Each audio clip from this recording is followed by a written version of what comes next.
జీ5 ఉండగా మీ favourite TV shows ని మీరు అస్సలు మిస్ అవ్వలేరు. Complete free. నన్ను క్షమించమ్మా. మనసు చంపుకొని బతకడం నా వల్ల కాదు. నేను ప్రేమించిన అజయ్ అక్కకి మొగుడిగా నా కళ్ళ ముందే తిరుగుతూ ఉంటే చూస్తూ తట్టుకోలేను. అందుకే చావాలని నిర్ణయించుకున్నాను. నన్ను క్షమించు.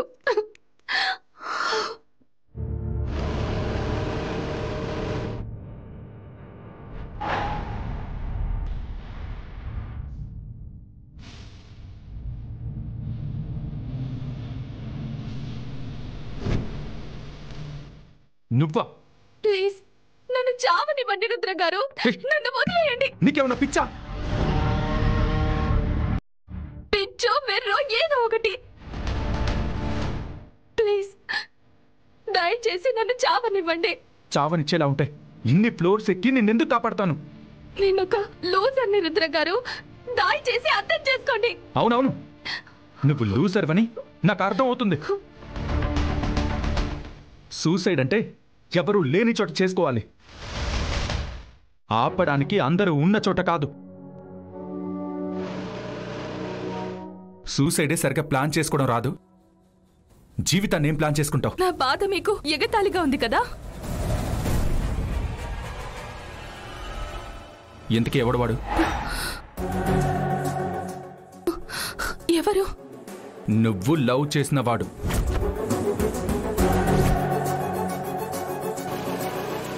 ఎవరు లేరే.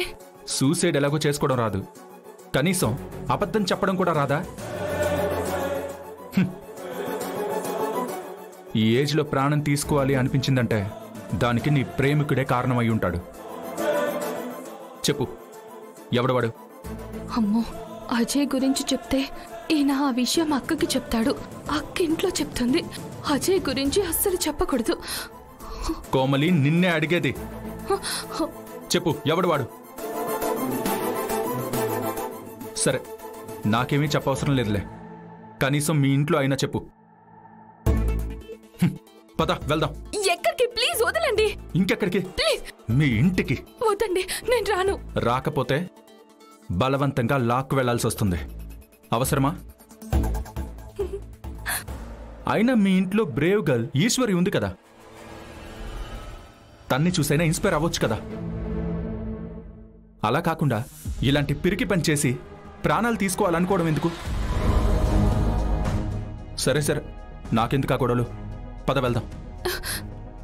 నేనే వెళ్తానులేండి. వదిలేస్తే దారి మధ్యలో ఇంకొక బిల్డింగ్ ఎక్కి చావడానికా? అదేం కుదరదు. పద. రుద్ర గారు, పద.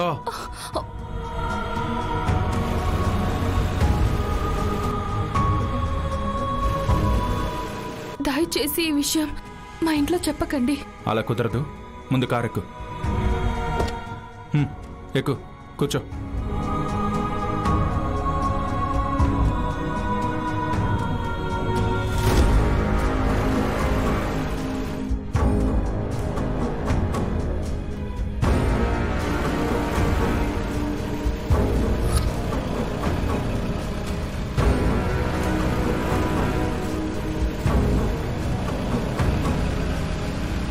జీ5 యాప్ డౌన్లోడ్ చేసి అన్ని ఎపిసోడ్స్ పూర్తి ఉచితంగా చూడండి.